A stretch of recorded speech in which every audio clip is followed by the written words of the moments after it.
Okay, let's get started. So we're going to talk about fitting and alignment today. But first of all, let's see where are we. So we talk about based on the tool we have about image filters, we can now extract features to kind of extract some features from images. So we mainly talk about interest points, like the corner, edges, and interest points. So basically, if you have a Harris corner detector, you can detect like those corner points. But the problem is that they don't have the scale information, and therefore we use a difference of Gaussian, another type of filter, to detect the blob-like features. Okay, and from there you can extract seed features. That's called it's a feature extractor that basically look at the local neighborhoods and extract the histogram of oriented gradients. Right, so it basically describe some local regions. So it's kind of a signature of the local regions. And we also talk about kind of from features, you can then establish correspondence from one frame to another. This is where the Lucas-Canady algorithm comes in that you probably will have experience in Homer 2 as well. And so but the problem of this Lucas-Canady algorithm is that it only handles small motions, right? Basically, from one frame to another in a video stream, and you can apply this kind of algorithm. But for images that are captured from farther distance, you need some other algorithm to do this correspondence.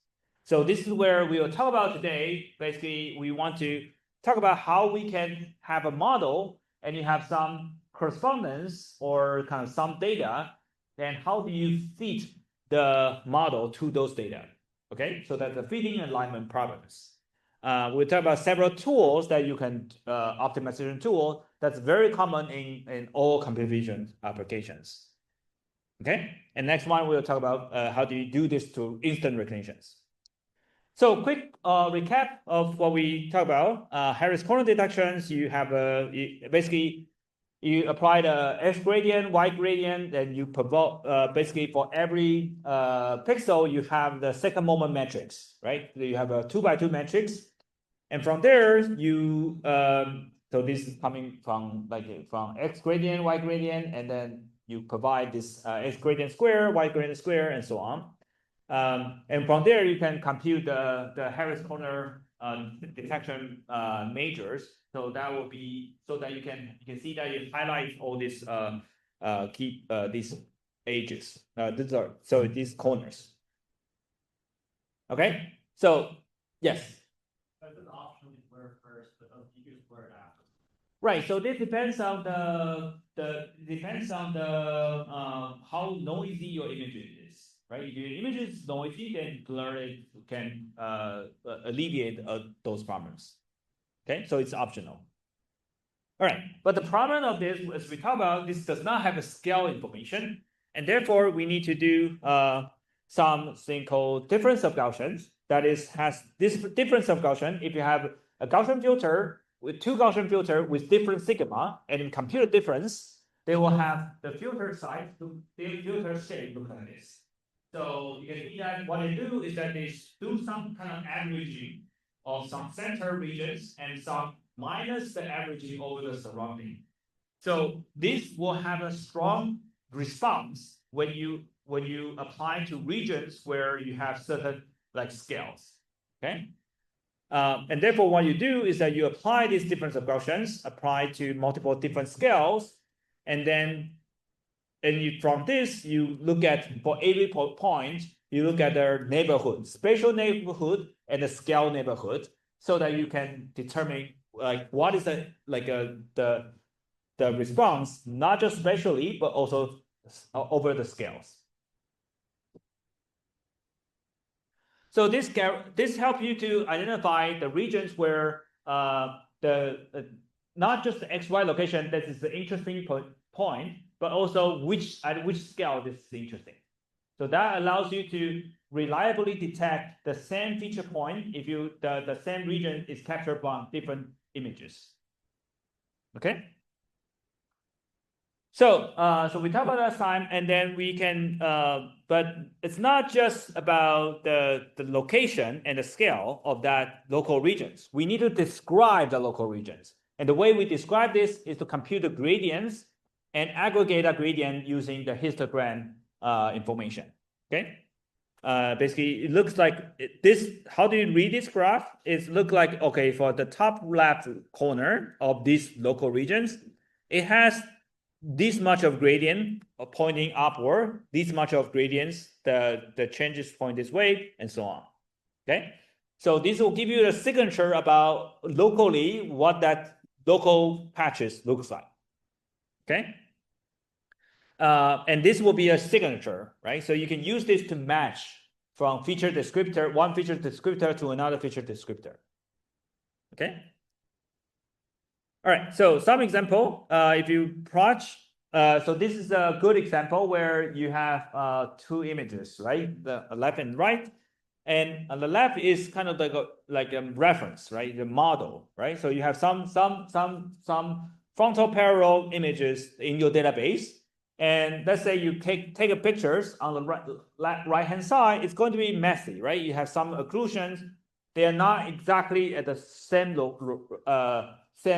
frontal parallel orientation. They have the different scales, but because the difference of Gaussian is able to identify what scale that feature is in different images. So you are able to kind of normalize the difference in terms of scales and be able to match them well.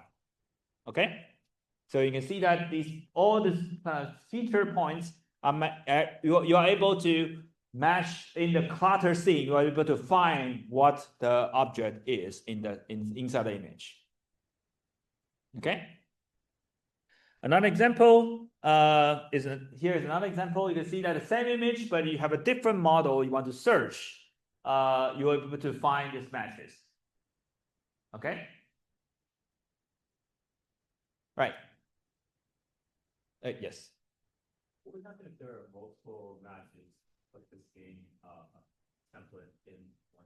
Right. So if you have, say, two comic books, this one, and that would become challenging, right? So if you have multiple one, then you may not be able to find. So you may still be able to find multiple matches if you have different fitting algorithms. Okay, so we'll talk about that later. So one thing that I want to point out here is that these matches are determined at local level, right? For each independent feature, like each point at one end, and what it's doing is that if you have a feature description about that regions, and it goes through all the feature descriptors in the second image, and if I try to find the closest match, okay? And last time we talked about if you just find the closest neighbor, it's not good, right? You need to find the first neighbor and the second nearest neighbor, right? And you want to make sure that the first nearest neighbor and the ratio between the first nearest neighbor and the second nearest neighbor is small, which means that the match out of the state is very unique. If your first neighbors and the second nearest neighbor are sort of similar, that means that it's not a reliable match. Okay. But even that, you can see that all these matches are determined at a local level, right? So which means that you can see that they all it's still, even though it's pretty good, but still you can see let's see, this match is wrong match, right? It basically locally looks similar from like this horizontal, this line is a wrong match, right? It doesn't really it's not a correct match, but it still declared this match. So basically we need a way to figure it out. We need a mechanism to make this robust. That is, like, we are able to really find what is the actual object inside the image, despite the fact that you could have many wrong matches. Okay, so this is the problem of fitting. How can I fit a model? Like later on, next lecture we'll talk about what a model is. But we have a model that describes maybe a type of transformation, or a particular object class, and we have some observation, that's the data. In this case, the data is matching, but could be other things, okay? So we would be talking about alignment the next lecture. Basically, find the parameters of the transformation. How do I transform from one object to another object? Okay, and based on the data, and that's the alignment problem. Okay, so it's been everywhere. Every time you look at take a photo, if you have Snapchat, you will be able to align your photos, like for example, your video with some bunny ear.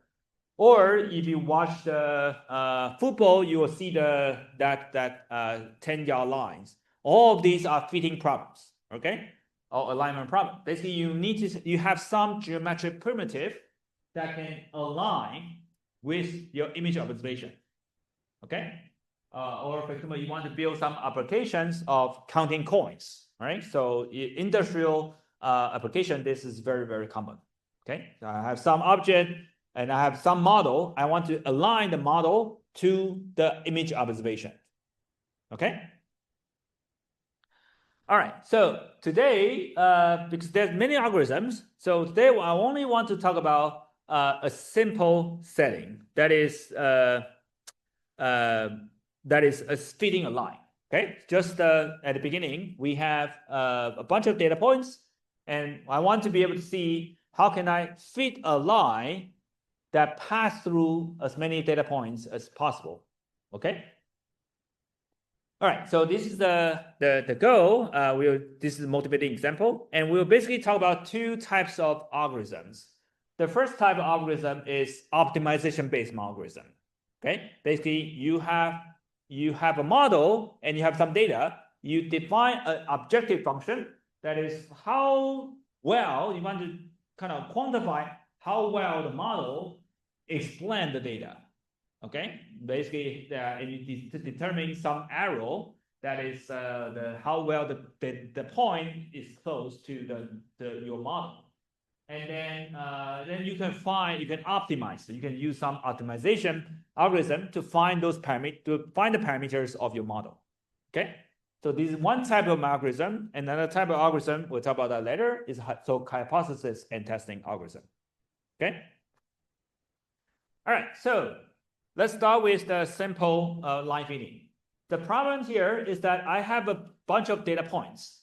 So think about the problem is that I have, let's see, think about the problem like this, all right? I have some buildings and I want to be able to fit the lines of the buildings, right? I want to construct some 3D model, okay? How do we do this? So the simplest possible things you can do is the following. So you have, let's say your image, you have an image, and then you have a bunch of points. Maybe those points are coming from your edge detection algorithm, okay? So you have a bunch of points. And I want to find a line that explains these points, okay? So the simplest possible way to do this is that, okay, I come up with a measure how good the model is, right? The model, and then you have some parameters of the model. The parameters here, the line equation, like how many parameters are there to describe a line? 2, okay? You have a slope and an intercept, right? So that's very kind of high school math, all right? So, and then you can define how good your data, you have a data that's xi, yi, x1, y1, x2, y2, like those these are the data points in the space.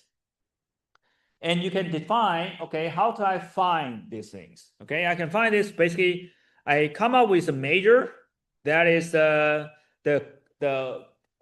sum of square distance between the yi, that's my data point, and the predictions, that's mxi minus plus b. Okay, that's my line. And I measure how well what's the distance between the data point to the line, okay? And by the way, if you like take machine learning classes, this is the called regression, okay?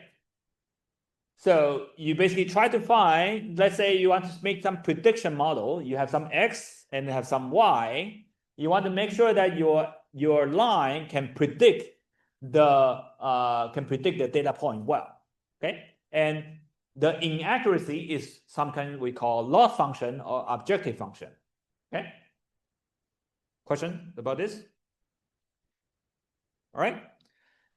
Okay, so how do we actually solve this? So now you have some data, you define an objective function that tells you if this objective function is a function of parameters. For any parameters that's a slope or intercept, I will have a scalar value. Okay, that's the meaning of objective function. It's a function of parameters. And once you have that, we can try to optimize this, right? Basically, because every slope and intercept, I will have a scalar value. Now the job you have is to find the n and the parameters so that this objective function is as small as possible. Okay, is that right? So, and this is problem of this people like have different names about this. People call this optimization.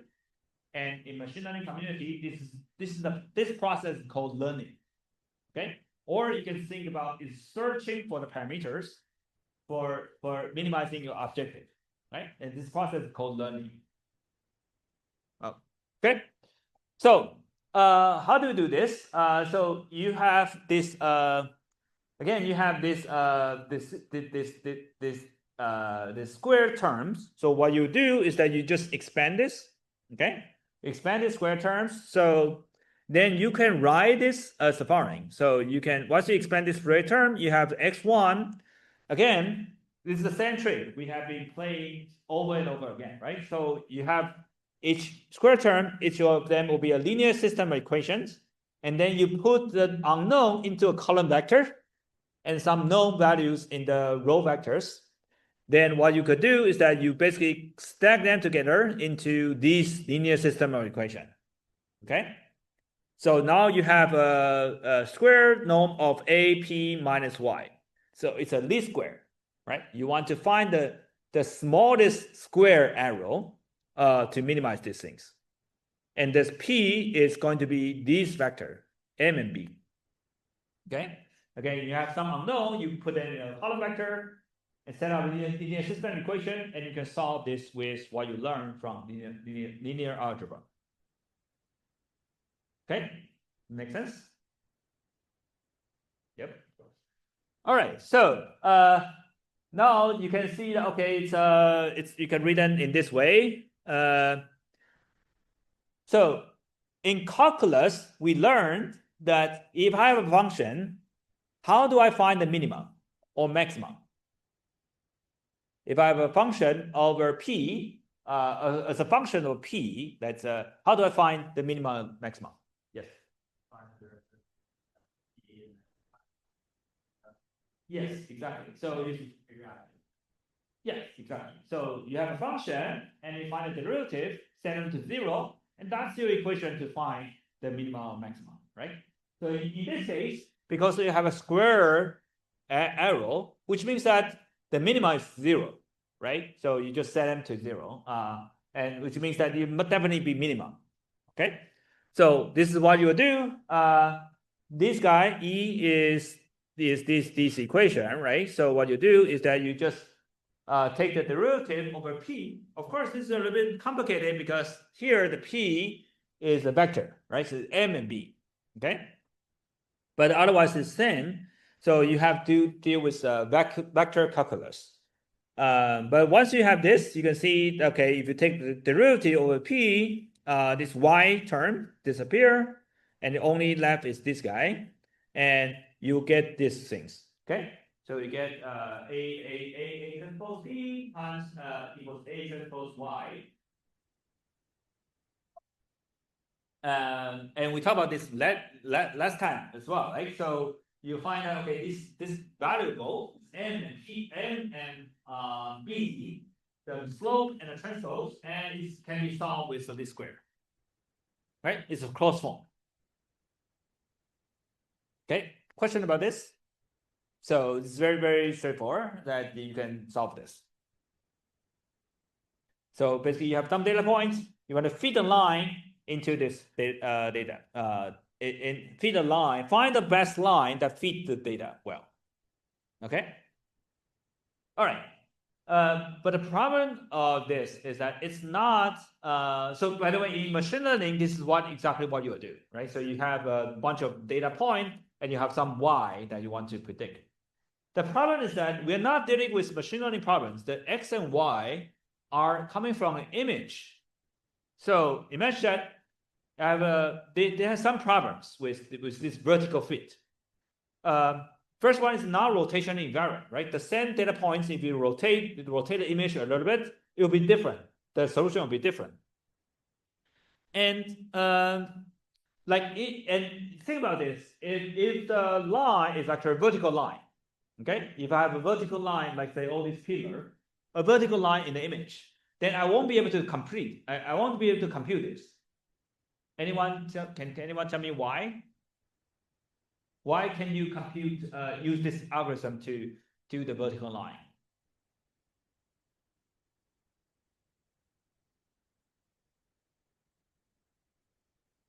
Any idea? Yes. What? Yeah, it doesn't have a intercept. It doesn't have an intercept. It could have the yeah. Oh yeah. Let's see.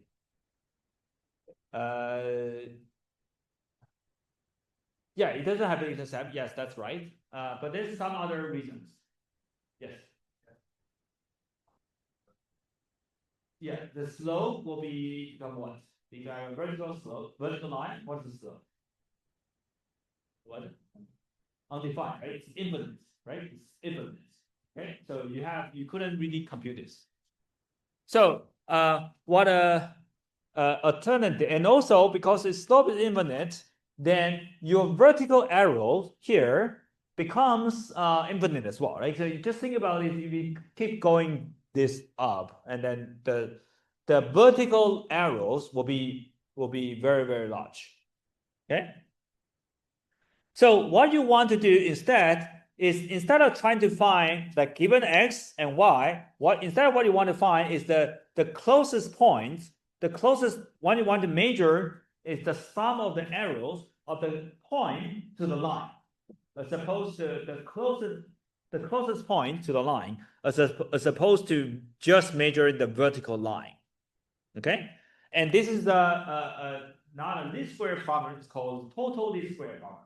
Okay, this is looking at these things, and then for this you need to have a different interpretation, different representation of the line equation. You cannot use the y equals mx plus b like what we usually do, because it's not able to describe a vertical line, right? That representation is not able to describe a vertical line.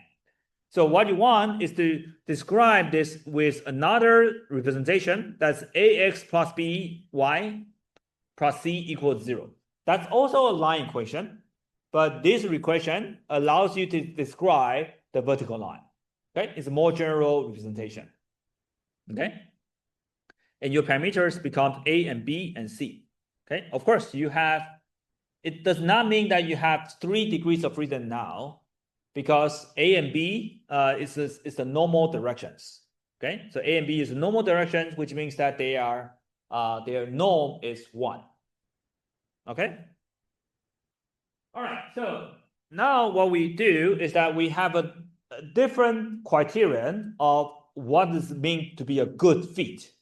Then here, the good fit means that this arrow is small, right? This arrow is measuring the data point, the distance for each data point to the line, right? For any ABC, I have a line representation. Okay. And a point to the line is this guy. Okay, if the a and b are kind of small. Okay, does it make sense? I measure this basically says that this guy is measure the distance to the line. So basically, I have a data point. I want to find a best fit to these lines, and the way we do this is to find a line so that the sum of square distance between every point to the line is as small as possible. Okay, that's what I'm trying to do. And again, how do we solve a function like this? You have the 3 parameters, a and b and c. This e, this arrow function, is a function of a and b and c. Right? I have a function, I have some parameters, and I want to find the minima of a and b and c that minimize this function. The way we do this is to compute the derivative and set them to 0. Okay, so everyone learned this in probably in freshman year, I guess. All right, so this is what we do. You set this respect to c. First, let's try the c.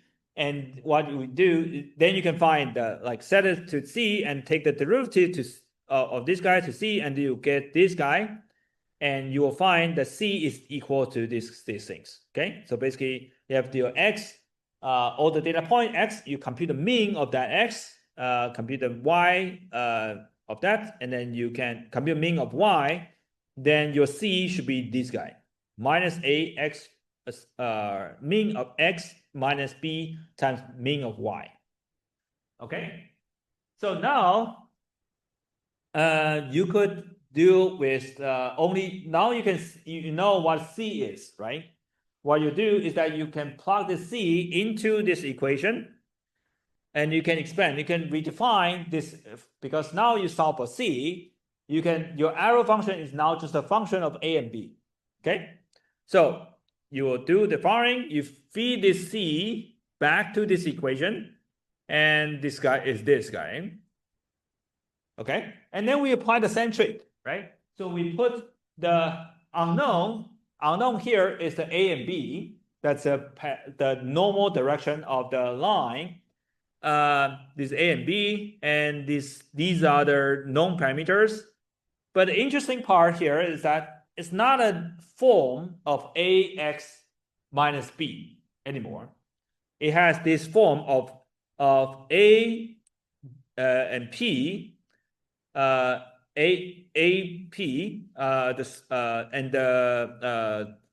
the square of that vector.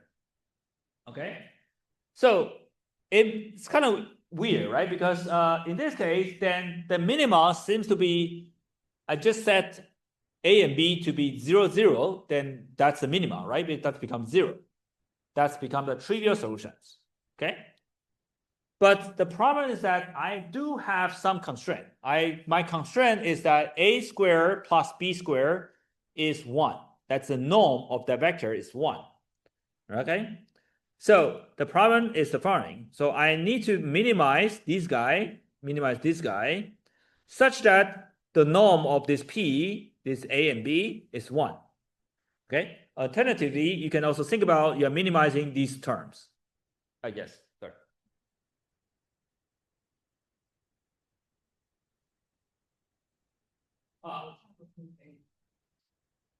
Which one? The second arrow functions. This second arrow function comes from the first one. You have parameters of a, b, and c. Okay, but you want to find you first find what c is, right? Your c can be represented by the a and b. If the way you find the c is to set the c to the gradient, the derivative with respect to c, set the gradient to 0, then you can get the optimal c. But the c, you don't fully determine that c, because the c depends on a and b, right? So you feed this, but you can simplify this arrow function. This same arrow function becomes this. Okay, now the job you have is to figure out what a and b is. Yes? What exactly is p transpose a transpose a? What is that? So it's these guy, this x, basically the center data points. This guy is a. Okay, this matrix. I think, yeah, this matrix. Let's call this a. It's basically it's a n by 2 matrix. Okay, so basically for every data point, you have every data points, and then you have, for every data point, you have 2 coordinates, right? So it's n by 2 matrix, and that's coded A. And P is the 2 by 1 vector, A and B. Okay. So the square of this guy is just this guy. Yeah, sorry. There's a square here. Okay. Okay, so the way, basically you want to minimize, basically find the P, the vector P, that's the vector of A and B, such that this guy, this guy is the AP square is the smallest, subject of the fact that the P has a norm 1. Okay. So if you're familiar with the eigen decomposition, basically this corresponds to, you're trying to find that A transpose A. You want to find, take the matrix A, take the matrix A transpose A, and try to find the eigenvector correspond to the smallest eigenvalue. The eigenvector automatically satisfies these things, and the eigenvalues, because it's the smallest eigenvalue, which means that the AP, the square, is the smallest. Okay? Does this make sense? So there's some like math behind it. I probably don't want to, I won't spend too much time on over this. But basically, you have 2 different types of like math problems that involve in this. So in the past, we mostly deal with these type of problems, right? You have set up a linear system equation, and you have a problems of ax minus b, and you want to, the way you minimize this is to find the solution is through this square, okay? And now we encounter a new type of problem where I have this ax, but you want to minimize the ax square, but you have some constraint. That's x square, x transpose x, that's the norm of the x is 1. And the non-trivial solution for this guy is given by the eigen decompositions. Okay, just 2 tools for you to solve related problems. Okay. Questions so far? Is it not like memory is too distant?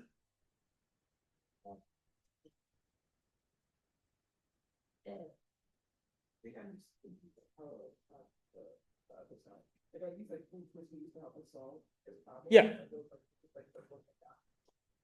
Right. So you can think about these are the tools, and the way that our job in computer vision here is to I have an objective function that says that I want to minimize this guy, and if I work out the derivations, it comes down, it maps to that problem. Okay, and now if you map to the familiar problem form, you have a tools to solve it, right? So the way we do this is that once you formulate this, you kind of decompose this into like this A and P, and that becomes the kind of familiar problems, right? You want to minimize this A P square, and you want to find and substitute the fact that A and B are a unit norm vector. Then you can solve it with the known things. Okay. All right. Okay, so there are some good thing and bad thing about this square problem. So good thing is that very clear, like exactly what we are minimizing. Either you minimize the vertical distance from the data to the line, but we say that there's some problem with this. And optimization is, and you can also minimize the point to the line, the distance from the point to the line. That's the total square. The optimization is easy, but the best thing is that it could have outliers. For example, if I have a one data point that's one outlier, then you will completely screw your solutions. So that is bad. So that could be problematic. So what people could do is to, instead of using a square term, like it's because square arrow is very sensitive to large arrow, right? If you have a difference, if you have data points, but one of the outliers, it will completely screw your solutions. So what people usually could do is to come up with a different loss function, right? So this is square terms, like this is the center one, this is square term. Basically, it's very sensitive to outliers, right? So if you use the different arrow function, it could be more robust to like arrows, okay? It's more robust to these arrows, these outliers. That is like you can have different shape of the arrow function. That will be so that if I have some this x-axis arrow and y-axis is the sorry, x-axis is a difference, that's an arrow, and y-axis is objective. Okay. So if a square arrow basically says that, okay, if you have if you have a large arrow, then you will very unhappy, right? Like 5, if an arrow of 5, then you need to pay a cost of 25. If you have a 6, it becomes 36. You become very unhappy. Okay. So a robust function basically says that if I go through more, then I'll basically kind of flatten out, right? Basically, for example, if you have some arrow, more arrow, then we'll just basically flatten out. It becomes more robust to those outliers. Okay. All right. So these are the optimization-based methods, but there's still a problem, right? So this is not really useful for computer vision problem because we have a lot of outliers. Like the feature matching, as we talked about earlier, is not reliable. And so most of the time, the most useful algorithm is called hypothesis and testing. Okay, so we'll talk about 2 instances of this. Okay, I will go through this. All right, so let's go just walk through example. It's much easier to walk through example to do this. All right, so remember that we have some data point, and I want to find a line. Let's assume that this line is this, the simple representation, y equals to m x plus b. And the goal, again, is that we want to find, from data points, we want to find what n is and what b is. Okay? So this is the algorithm called Hopf transform. The idea is very, very simple. You have a data point of xy. Okay, on the left-hand side, you have a data point. And what you do is that from this data point, x and y, there are many different slope and b that satisfy that data point. Okay, so for any point in the space, this line passes through this point, this line passes through this point, and this line passes through these points. Okay, so you have infinite number of lines passing through points. And then you can take that data point, xy, and you can cast votes to see what are the possible lines that pass through that data point. Okay, so for this point, you can cast votes, it becomes a line in this Hopf space, in the parameter space. So all the data points on the red lines are a valid line for this data point. Okay, does it make sense? Okay, so once we have this, but we don't have just one data point in the image space. We may have another data point in another image space. So now I have a new xy, like this case is x2, y2, a second data point. And there's also an infinite possible line that pass through that data points. And the set of that infinite possible line of that pass through that x2, y2 is also a linear function in the solution space. So what you do is that you just cast votes on this solution space. So you can see that there's only one line only one point in the M and B space that can satisfy both data points. Okay? And now this is your M and B. Does it make sense? So the idea is that I don't know what the line is for every data point. But for every data point I have, I just cast votes in the solution space, in the parameter space, that these points and what are the possible lines in that pass through this point, and that becomes a line. And then another data point, I can also cast votes here. And another data point here, I can also pass another vote. And only one of them will accumulate more votes. That's the consensus. And that becomes the line. Okay? It's very, very common tricks in computer vision. It has application not just in computer vision as well. Cast vote basically means that like initially I don't know everything. I don't know what the line is, but for this point, it must be I don't know what the actual line that passed through this point. But I just try out all of them. Okay? I just say that satisfy the line, the data points for every point here, every point in M and B is a line in the XY space. Okay, so I just cast votes. All these M and B are valid line for this data point. Okay, yes. Yeah, you can think about this looking for the intersections. But you can see also, but because we don't actually explicitly try to find the intersections, what we do is later on is that we basically have a 2D grid and we cast votes on the 2D grid. Okay. So, but once you can find out, okay, this blue line, this blue dot that has the most votes that correspond to the line that's passing through these data points. Okay. Yes.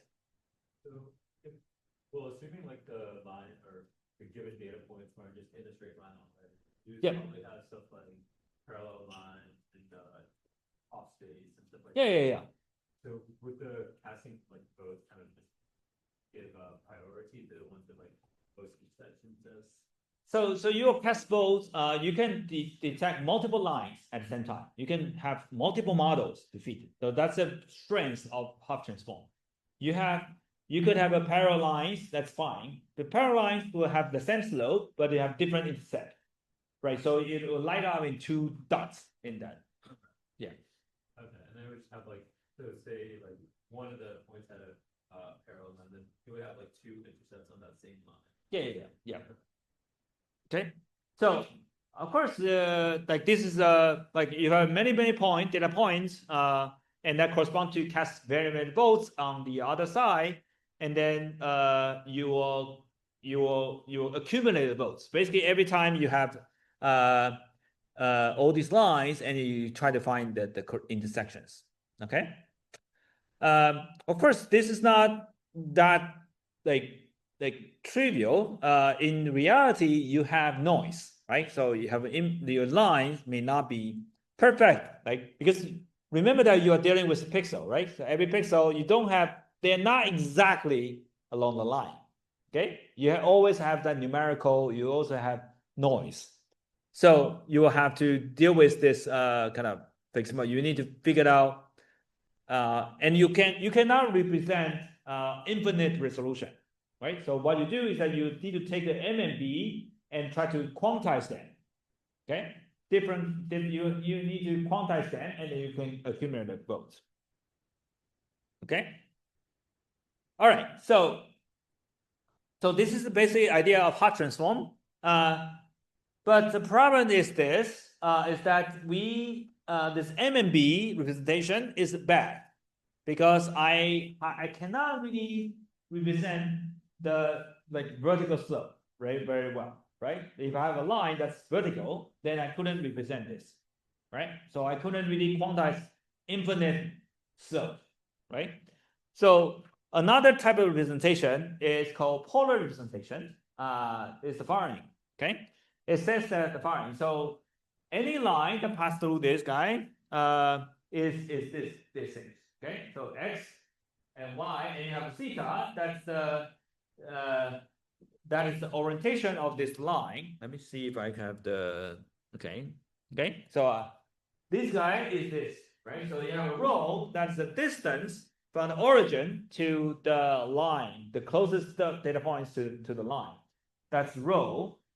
And this has become bounded because any image, you have a finite rho, okay? And theta is just an orientation of the things, and it's also bounded, okay? So every time you have the theta and rho, you also have a line, okay? You also have a line. So what you do is the following: for every data point, you cast votes. You want to see all the possible points on this half space, that's a parameter space, correspond to the line that passed through this data point. Okay, same idea, but now if you don't just have one, right? You have multiple, right? You have this one, you also cast the votes, and this one is you also cast the votes, and it becomes all the lines like this. Okay, and only one of them will accumulate 3 votes in this case, right? If I have 3 data points, only one of them will accumulate 3 votes, all the other one will spread out. Okay, so now you can say, okay, this point is the actual line. That point corresponds to this line. Okay, does it make sense? So this is the basic idea of voting, right? I don't know where the line is, but I just vote to see which one is the I just vote all the possible lines, and if all the data points agree, then it will in the voting space it will accumulate it will have the consensus. Okay. So let's take a look at some real example. This is a toy example. The real example looks like this. Okay, so on the left hand side is the data points. I go, okay, all the data I have, maybe it's like age detection algorithm. Then on the right hand side, for every data point, you will cast those. You'll see all these kind of curves. Then you will find that okay, there's a consensus here. Like all the other points all the other hypotheses doesn't have votes. Only the kind of the line has the consensus will receive the most number of votes. Okay, and you can see these points correspond to the right line. Okay, of course this becomes tricky if you have the noisy data, right? So imagine you have noisy data like this. There's still a line that can explain the data well, but it's just that it's not that clear, right? And therefore, when you cast vote, you can see that the right location still have some accumulation, but it will depend on how fine-grained your line partition is, right? If you partition this with very fine-grained, then the votes, because it's noise, your votes will be spread out. So you may not be able to get a good job at finding out the right line location. Okay, but you have to choose what type of granularity resolution you need to deal with in the voting space. Okay.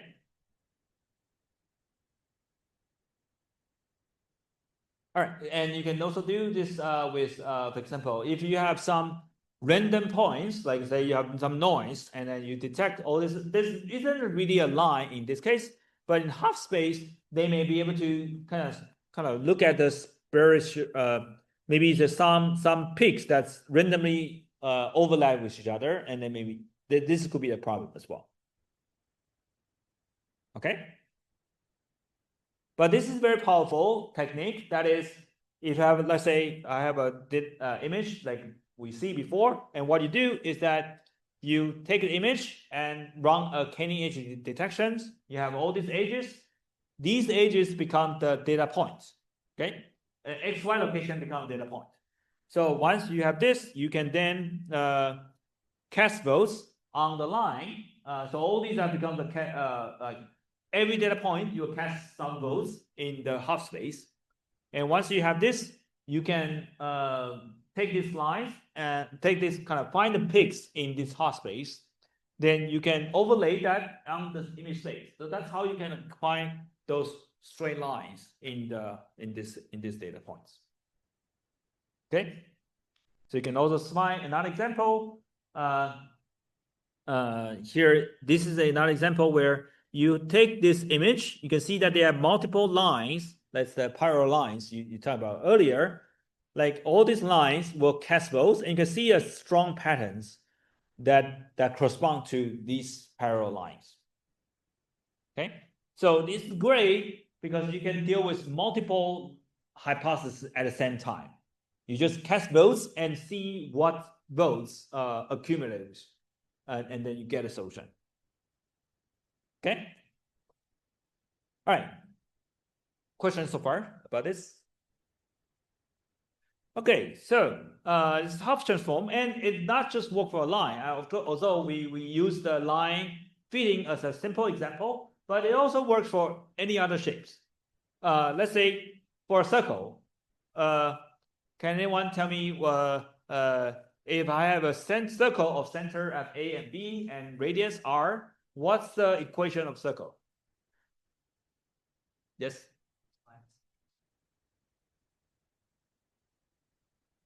Yes, exactly. So you have these equations. Okay. All right. So let's say, imagine that you want to, I don't know, you want to build an application. You have a camera here, and you have some coins here. You want to be able to automatically count how many coins are there, right? Maybe you want to count how many quarters are there, how many dimes are there.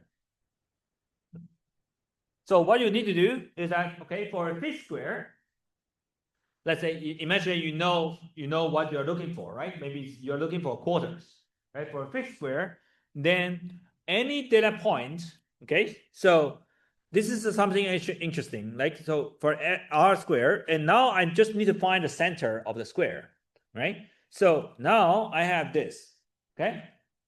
In image space, I have data points, right?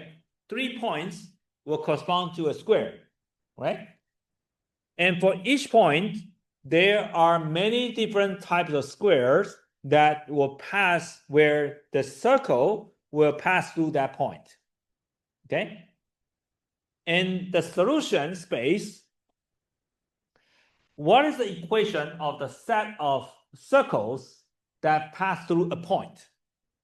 If I take the xi, yi as a data point, what is the equations of A and B? Any idea? So we say that if I given an A and B, and this equation is a circle. And now, and the variable is xi, x, and y, right? That's the equation over x and y. But now if I said, I give you a data point xi and yi, that's a specific number. And what's the equation of A and B? If you plot over variable A and B, what that looks like? Any idea? What is this equation?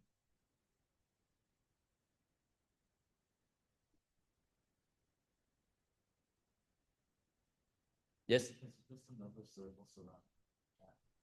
Yes, exactly. So it's also a circle, but it's a circle, it's a different circle. It's a circle with the center of xi and yi. Okay? And you have you don't know what A and B is. You have all the possible A and B, but all the A and B needs to center at xi and yi. Okay, so here's what it looks like. You don't know what A and B is. That's your solution space. You want to find where the A and B is, like the center of circle is. So what you do is the following. For any data point, you will be able to find, okay, given this xy, you find this xi, yi, x1, y1 here, and you cast votes of all the possible circles here, right? All the possible circle for x2, y2, you pass all the possible circle here, right? And you can see that only one of the data points will have all the votes.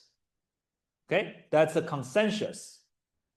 Okay, and this data point in the middle correspond to this particular circle. Okay, so this is just a way, example to generalize from one data from the line fitting to circle fitting. Okay, make sense?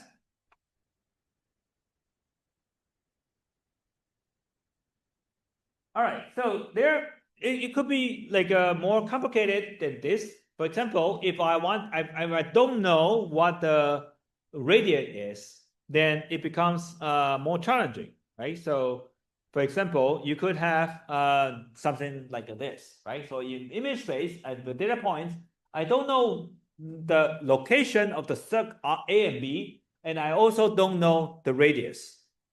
Okay, this is challenging.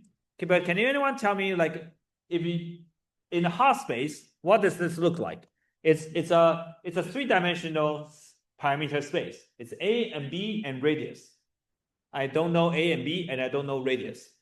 But what does that shape look like? If I have a data point, and what does that shape look like in here?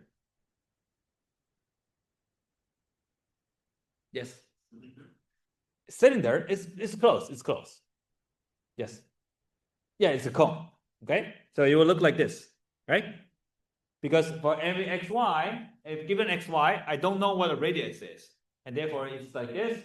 And so you vote for all the cones, and ideally, if you look at for all the cones, and you will be able to find the intersection and find the largest one.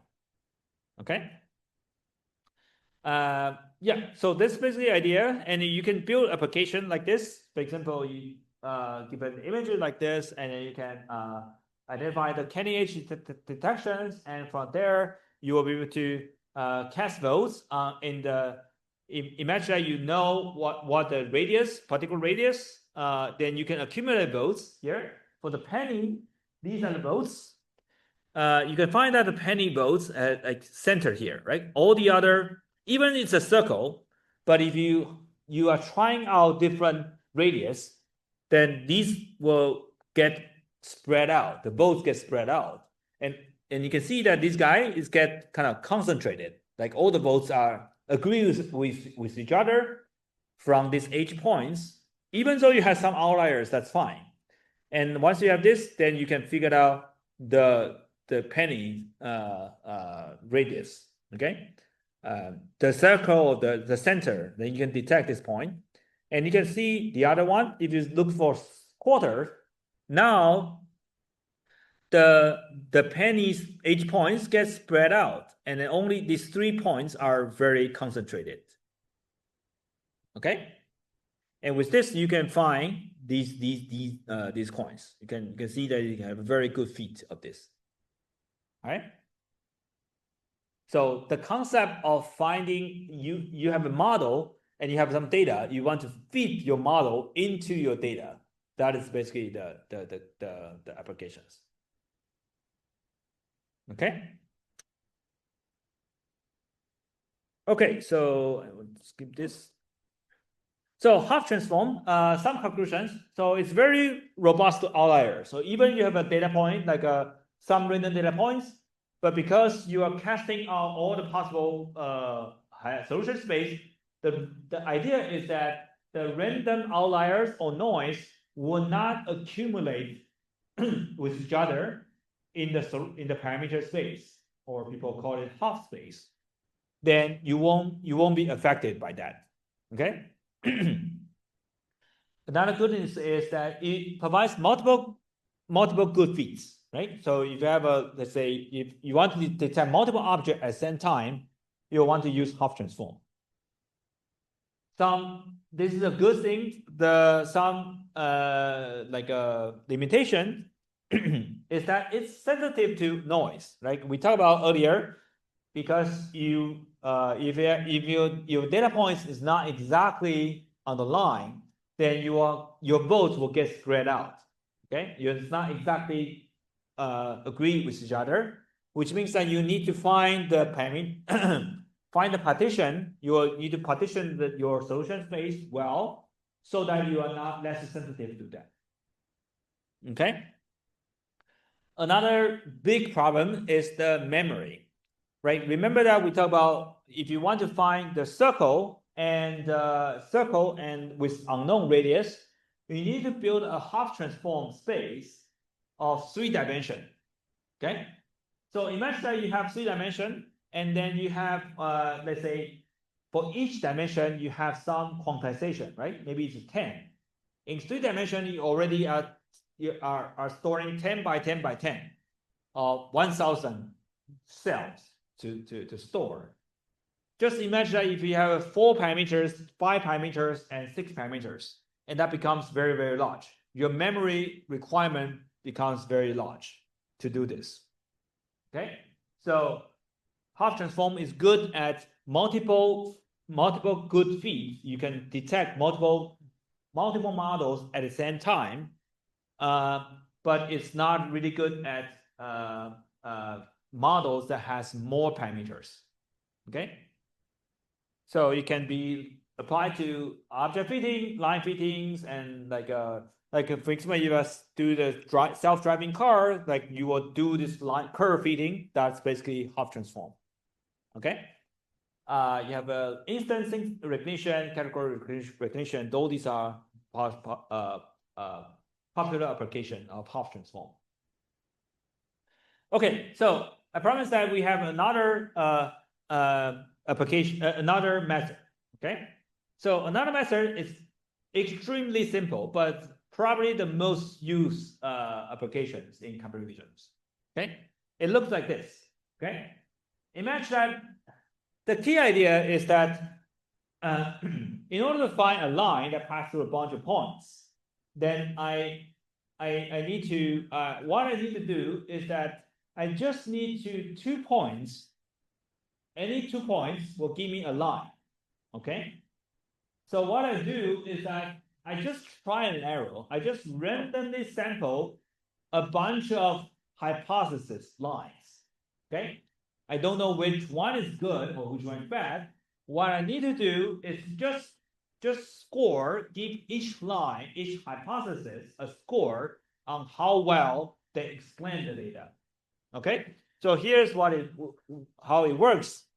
You have a bunch of data points. It's a lot of outliers. But what you do is that, okay, I randomly sample 2 points. Oh, sorry. I randomly sample 2 points. Let me see, maybe sample these 2 points. And I draw a line to these 2 points because every 2 points it give me a line, right? It gives this line, okay? And then I test how well this line is doing. And the way we test how well this line is doing is to check how many inliers are there that can be explained by this line. Okay? So what we do is to draw a kind of a window and count how many of the points that lies in this window. Okay? Right? In this case, 1, 2, 3, 4, 5, 6. Right? 6 points. All right? So it's not great. And what we do is that, okay, let's just repeat this thing. It's super done, right? So I just repeat this process. Now, next one, I randomly sample another point, draw a line, and say, okay, there's more data points here. Okay, I just repeat this process. And then in the end, let's say I try out 1,000 hypotheses and then pick the best one. And that's it. That's your line. Okay, super simple. Okay, yes.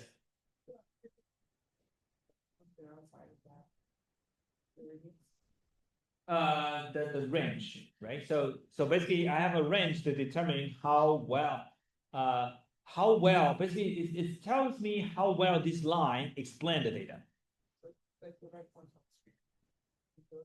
Yeah, those are becomes outliers.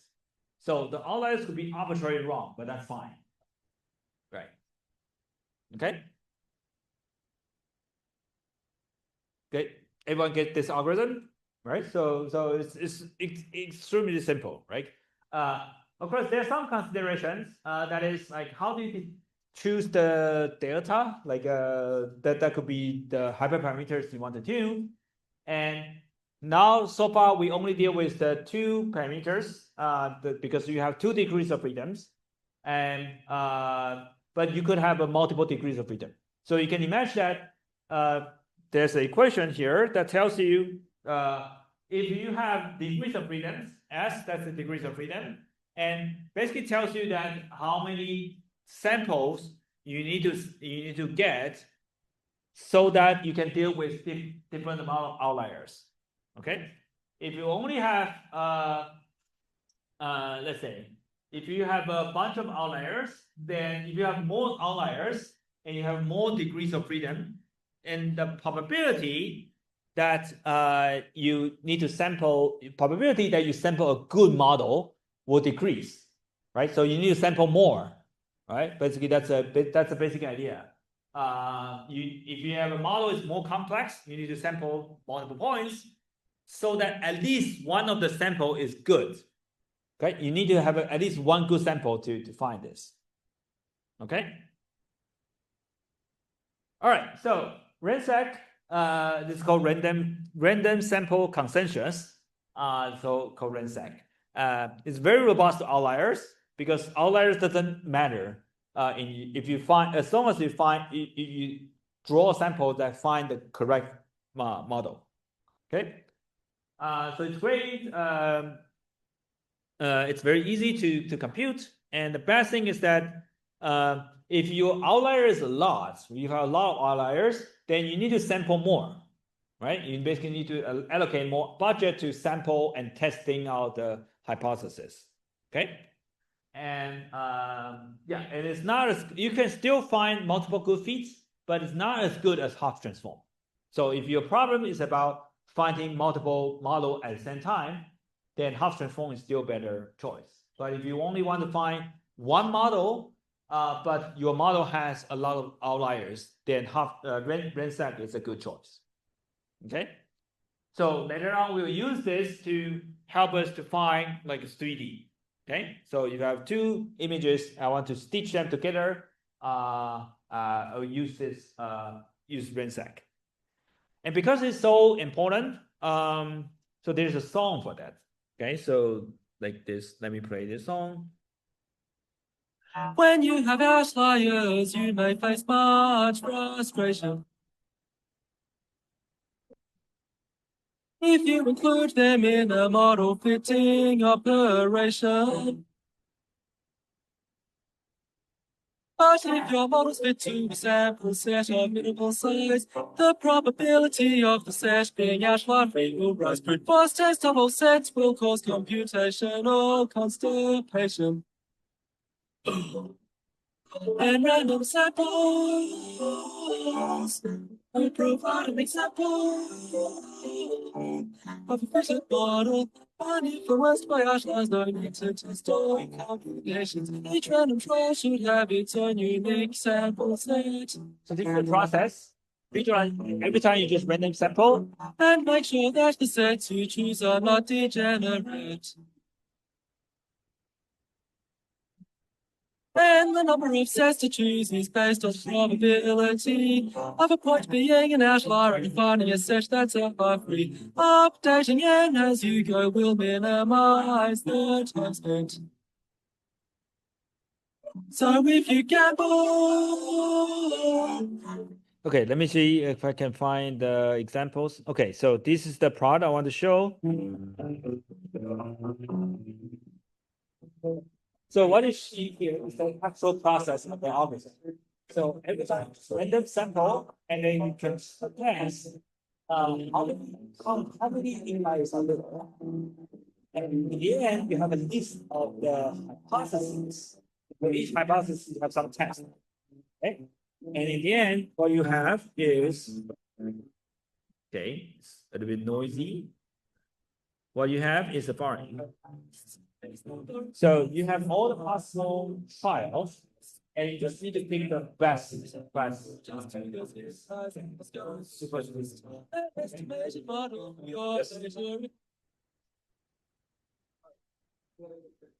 Yeah, so that is basically it's related to like if you have more outliers, if you say your data set is very messy, it's very a lot of outliers, which means that you need to increase the number of samples, right? If you have more samples, then you're likely the probability of one of the pairs is the right inliers is higher.